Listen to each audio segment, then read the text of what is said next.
what I'm gonna do with all these knives. We have all the knives in Engage for base weapons. How are we gonna change them? How would I rebalance them? What weapons would I nerf, rework, buff the forge effects, reduce the forge costs of, or not change?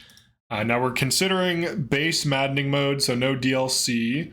And generally what we're looking for is making weapons that are bad more competitive by giving them alternate things, that are interesting or that give a new playstyle, or maybe like a buff to like a weapon that sucks to make it suck less, or in some cases make a competitive or almost competitive weapon a little bit better so it can kind of hold its own at higher levels, like higher enemy levels of play, or like in middle game and end game chapters and things like this. So first we have the joke weapon.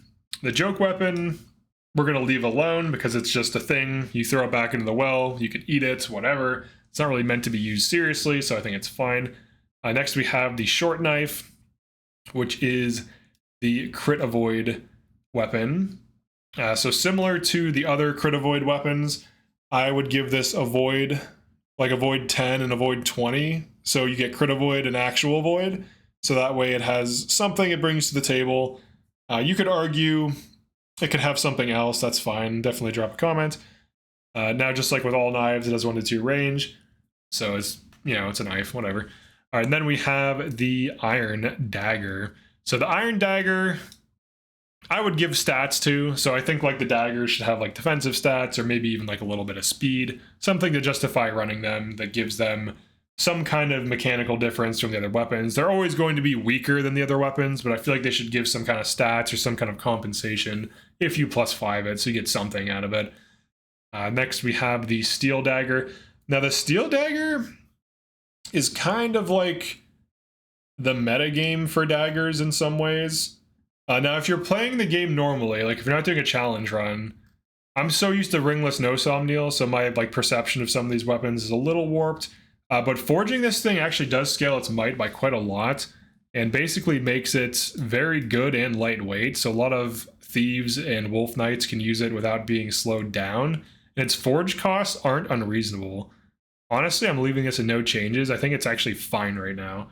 There isn't really anything I would do to it. It's just a strong weapon. It's cheap to forge. It has good stats. It has low weight. Next, we have the Silver Dagger. So the Silver Dagger is also another weapon that actually has quite low weight. And if you forge it, you can get the weight down even more. So if you +3 a silver, it gets to 14 base might.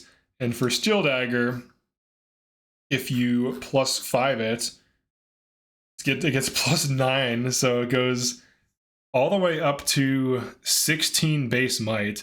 So Steel Dagger is actually better than Silver. Like Silver +3 versus Steel +5. Steel +5 is a lot better.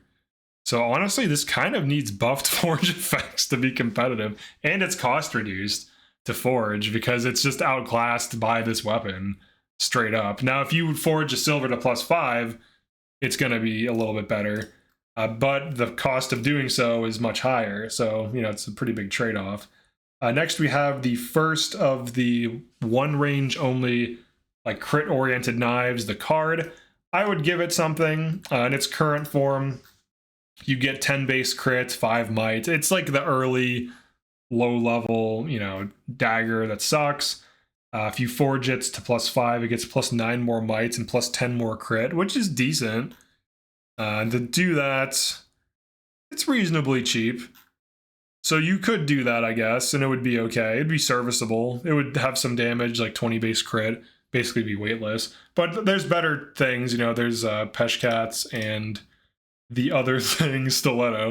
All right, so Stiletto. So let's check this out. Because I actually usually just wait till I get Peshkats.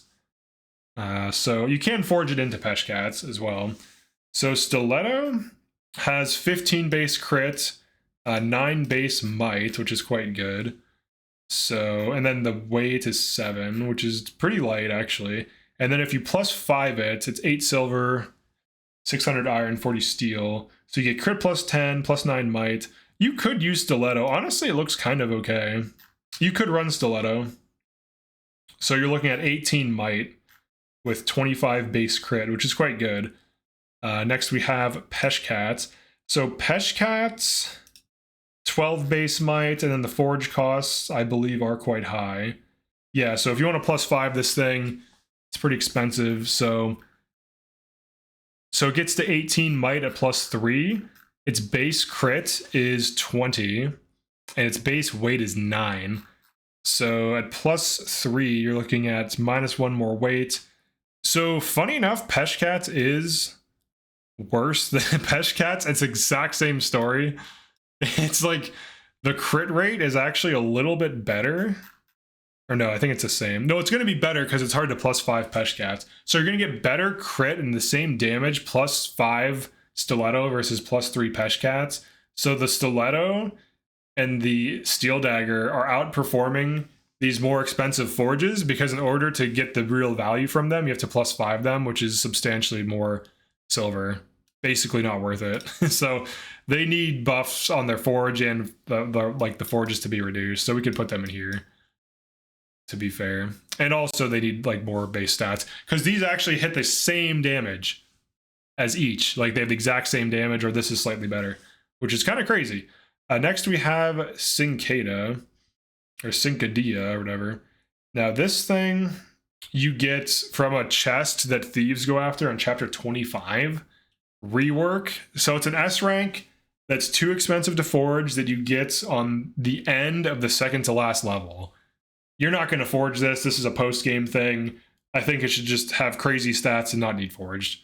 It is a good knife, but it's absurd to forge it. It goes from 3 to 8 to 15 to 30 to 50 silver to go from +1 to +5. And at +5, you're looking at 21 might, and then 95 hits, and then 20 base crit. But it's a 1 to 2 range.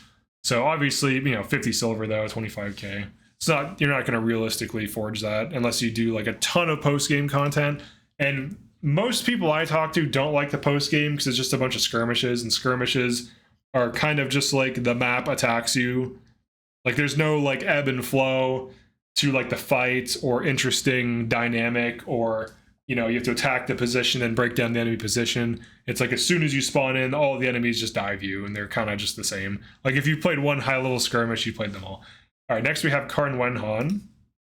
So Karnwenhan, you get on chapter 21 near the boss, and it's a great weapon, Dagger, that actually has pretty good might. It has 28 might, and forging it is very expensive. So similar to the other S rank, I would say it needs reworked, so that it has a little bit crazier stats and does not need forged and cannot be forged. Because it's an S rank dagger that's, it's an endgame S rank dagger. Like you're not going to forge it. I guess it's like a brag if you can forge it or something, or you just grind it out endgame.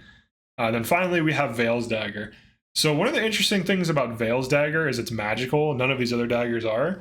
And she's the only unit in the game that has a magical dagger. She can use it on Thief or Wolf Knight, so that's interesting. It also poisons like a dagger, so it's a magical dagger that can poison. It is kind of weak though, so base might of 7, hit 90, weight 6, so it's weightless for her on like Wolf Knight and Thief, very likely. Definitely on Wolf Knight. Might 7, I mean on Wolf Knight, her magic's not going to be that high. Forging it isn't terrible. It's 18 silver to +5 it. That's not the worst. It's still expensive. It gets +9 might from doing so. Arguably, this is not good. Like magical dagger poisoning, like it's like a cool gimmick. Honestly, it needs reworked. There needs to be more. Like if her magic stat was crazy, it does no damage. It just does too low of damage. Honestly, I would be fine with Veil having overpowered personal items because she is a chapter 23 plus units. Like that's when you get to use her. You do get to use her in chapter 22, but like you don't get to like forge any of her stuff in that chapter. So it's like, or change her class. So it's like her and her like stock form, no passives, no forges unless you hand them to her, no emblem rings. I mean, I guess you can give her like a bracelet if you're running DLC, or like a bond ring or something, but the damage is just really low. It's a cool gimmick, but is it good? Not really. It needs something. It needs crit. It'd be cool if it had like, if it had the exact same stats and was 1 to 3 range, I would put it in no changes, but it's not that. But interestingly, this is a very like simple list because like you have 2 really good daggers, 2 decent daggers, early game daggers you don't use, and then daggers that you can use but are either too expensive to forge. Now Karnwenhan is the only thing that does like a big burst of damage, like on dagger. Like there's no other dagger that has high might, so it's like the highest might thing. Now some of these forge to pretty decent might though, so that's not necessarily true. But this is, you know, like the highest per hit.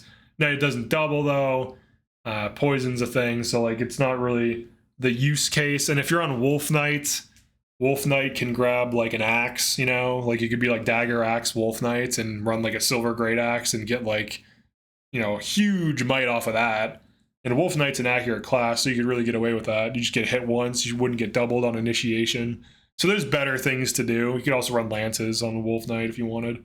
Get like a silver great lance or something. So yeah, there's definitely better things than Karnwenhan. The poisoning, it's a cool thing. It's cool. I don't know. I like it, but it's not good. It needs reworked. All that strengths need reworked for sure. All right, let me know what you guys think about this, where you'd put these things, what you would change. I think these are basically the best 2 daggers. I didn't realize how good Stiletto was, but now that I know that, I always, like, I would run Peshkats and Ringless No Somniel because it's, like, the best base stats, but obviously if Forging was on the table, that would probably change things. So this is normal maddening. All right, peace.